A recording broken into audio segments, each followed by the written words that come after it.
विद्यार्थी मित्रांनो, तर आज आपण पाहणार आहोत GMC मुंबई या ठिकाणी मिळणारा पगार किती असतो। तर बघा, दुसरीकडे म्हणजे पुणे मुंबई अशा जे मेट्रो सिटी सोडल्या तर दुसरीकडे पगार कमी असतो, पण मेट्रो सिटीमध्ये पगार थोडाफार जास्त असतो। त्या अनुषंगाने आपण हा व्हिडिओ बनवणार आहोत। तर बघा, ज्यांना 2025 मध्ये नोकरी पाहिजे त्यांनी हा व्हिडिओ नक्की पाहण्याचं कारण की मी 2024 मध्ये तब्बल 6 पोस्टवर माझी निवड झालेली आहे आणि मी कसा अभ्यास केलो त्या संदर्भात तुम्हाला मी माहिती सांगणार आहे। तर बघा, पुढे बघूयात। तर ही पहा, GMC मुंबईची जाहिरात आहे। यामध्ये एकूण 211 पद आहेत, तिथे 10 झाले, एक पद वाढलं होतं आणि लास्ट डेट आहे जी 26 सप्टेंबर 2025। तर या ठिकाणी पहा, सिलेबस काय आहे।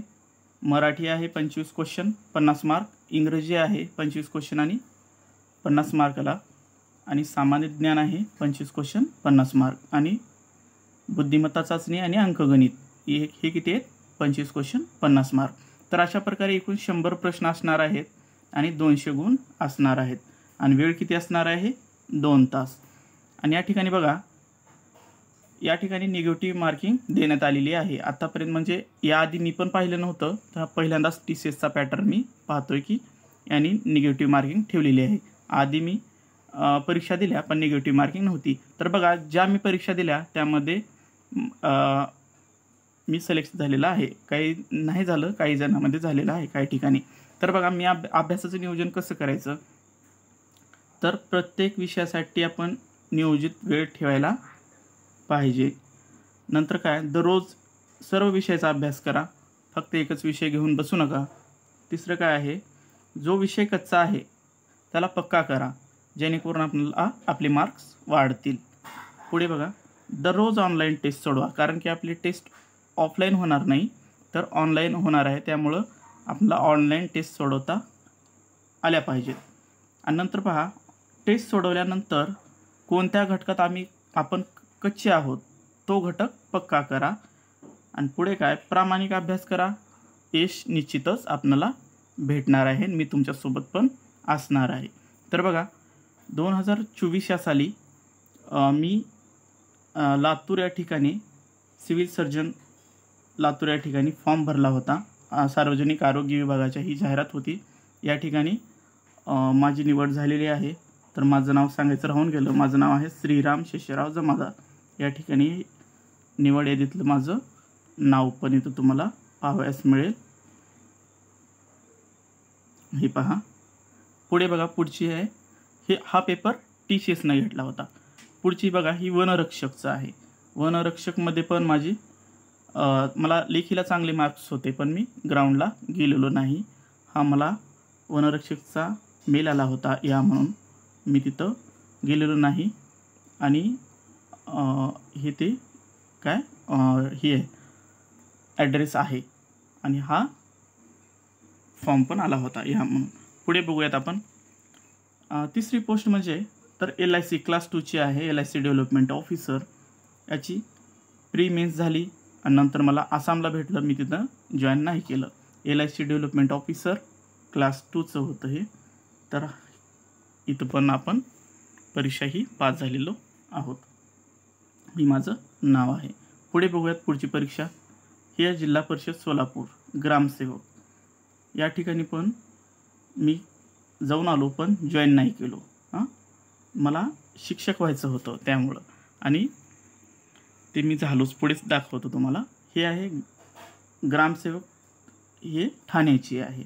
या ठिकाणी ही माझं नाव आहे श्रीराम शेषराव जमादार आणि ही कंत्राटी ग्रामसेवक ठाण्याचा आलेला मेल, आणि ही सर्व काही आहे तुमच्यासमोर।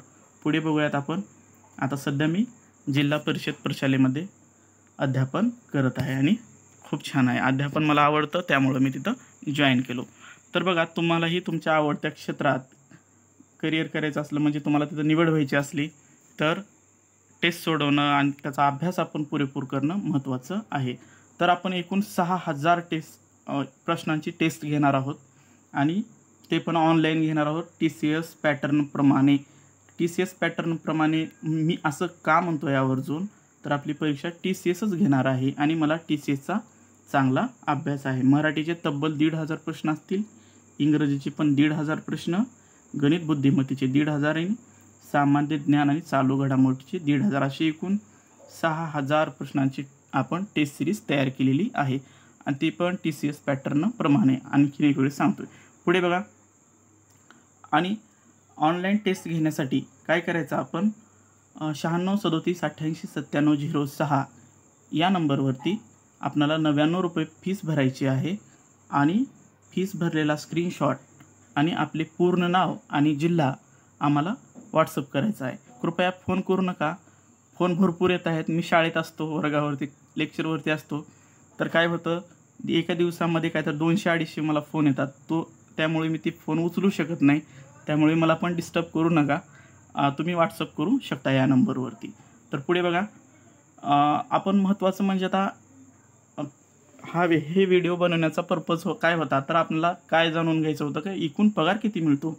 तर बघा, एकूण बेसिक पे किती असतं 15,000 ते 47,600, मूळ वेतन किती आहे 15,000, महागाई भत्ता 50% भेटतो एकूण पगाराच्या, आता वाढलेला आहे, ते झालं एकूण 7,500, घर भाडे भेटतं 18%, मग ते पकडा आपण 3600 रुपये, पूरक स्थानिक भत्ता 90 रुपये, वाहतूक भत्ता आणि कायम प्रवास भत्ता अशी भत्ते मिळत असतात।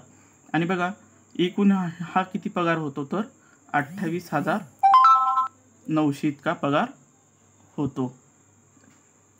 आणि आणखीन बघा, पुढच्या वर्षीपासून 8वें वेतन लागू होणार आहे, या पगारीमध्ये खूप मोठा फरक पडणार आहे, खूप पगार वाढणार आहे।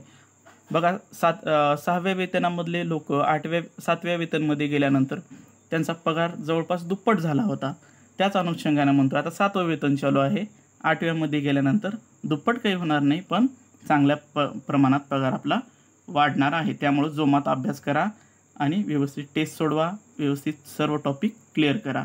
तर बघा, अजून मी शेवटी हेच म्हणेन, शर्यत अजून संपलेली नाही, कारण मी अजून जिंकलो नाही, एवढे बोलतो। आणि जर हा व्हिडिओ आवडला असेल तर सबस्क्राईब करा, लाईक करा आणि शेअर करा। आणखीन एक सांगायचं राहून गेलं की बघा, ही टेस्ट सिरीज काही व्यक्तींना मोफत पण आहे, पण त्याच्यासाठी ते काय पाहिजेत, अनाथ पाहिजेत किंवा विधवा भगिनी असतील ज्यांनी की हा फॉर्म भरला आहे, त्यांच्यासाठी पण आपण हे टेस्ट सिरीज मोफत ठेवलेली आहे। आणि त्याचबरोबर आत्महत्याग्रस्त